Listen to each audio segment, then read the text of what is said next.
ምዕራፍ 3 ቁጥር 16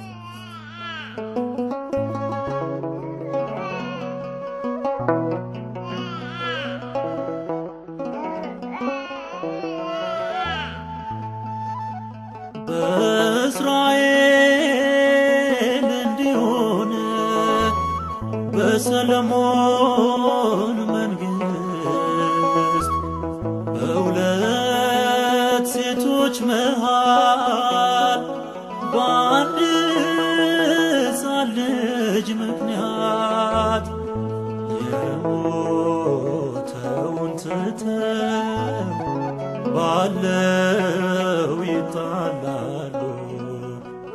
ይህችም ሴት ያችም ሴት የኔ ነው እያሉ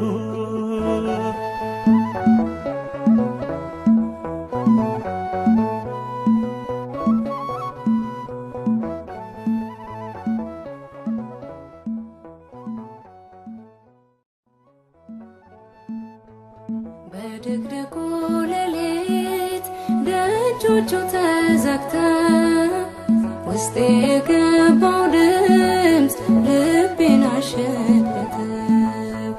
ልጄ ልጄ ያለች ብትጮህ ሰምቼ አብሬያት አዘንኩኝ እንቅልፌን አጥቼ። ንጉሴ ሆይ ሺህ ዓመት ንገስ፣ ፊት አልቆምኩም በሐሰት ክስ።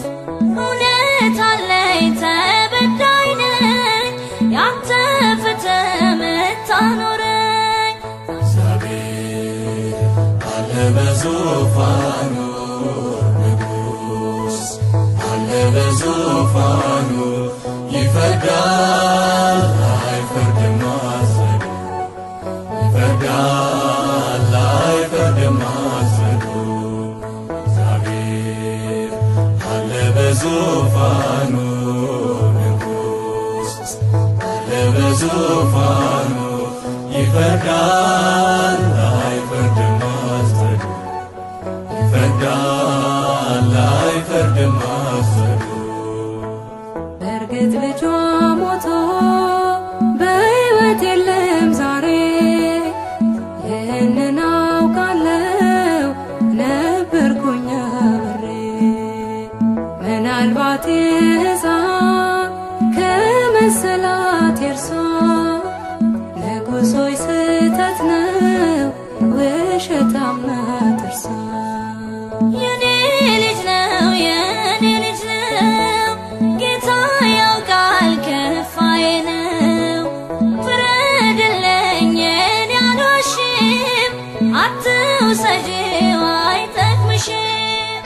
እግዚአብሔር አለ በዙፋኑ፣ ንጉሥ አለ በዙፋኑ።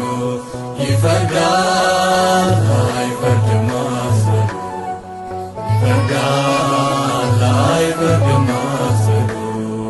እግዚአብሔር አለ በዙፋኑ፣ ንጉሥ አለ በዙፋኑ።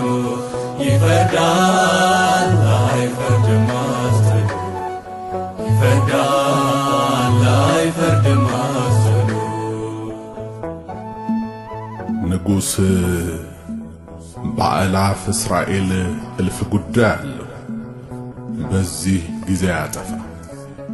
ምናልባት ግን ሴቶቹ እንደሚሉት የሚከራከሩበት ሕፃን ይሄ ከሆነ ሕፃኑ በሰይፍ ለሁለት ይሰንጠቅ፣ የበድኑም ክፋይ እኩል ይድረሳቸው።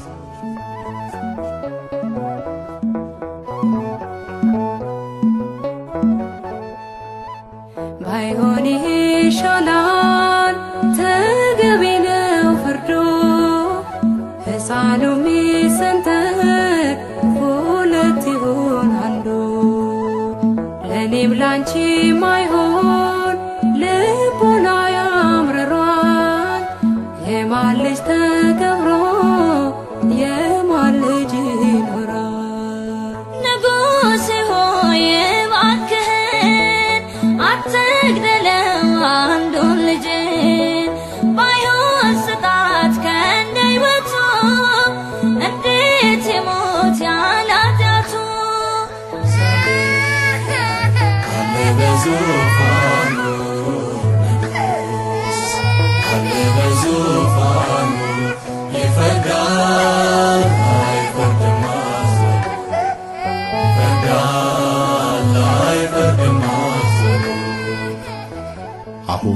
የሕፃኑ እናት በግልጽ ታውቃለች።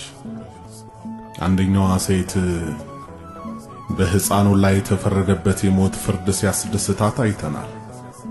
ሁለተኛዋ ግን ይህን የሞት ፍርድ በጭራሽ የማትቀበለው ሆኖ አግኝተናታል። በዚህም የተፈጥሮ ጠባይ ሕፃኗ ይሙት እያለች ስትጮህ የሰማናት ሴት በርግጥ የሕፃኑ እናት መሆኗን አረጋግጠናል። ስለዚህ አሁን ፍጠኑና ይህን የሚያምር ሕፃን ከዚህች አመፀኛ ሴት እጅ ላይ ነጥቃችሁ ለእውነተኛዋና ስጡልኝ። አለ በዙፋኑ ንጉሥ፣ አለ በዙፋኑ ይፈርዳል አይፈርድም አስፈሩ፣ ይፈርዳል አይፈርድም አስፈሩ። አለ በዙፋኑ ንጉሥ፣ አለ በዙፋኑ ይፈርዳል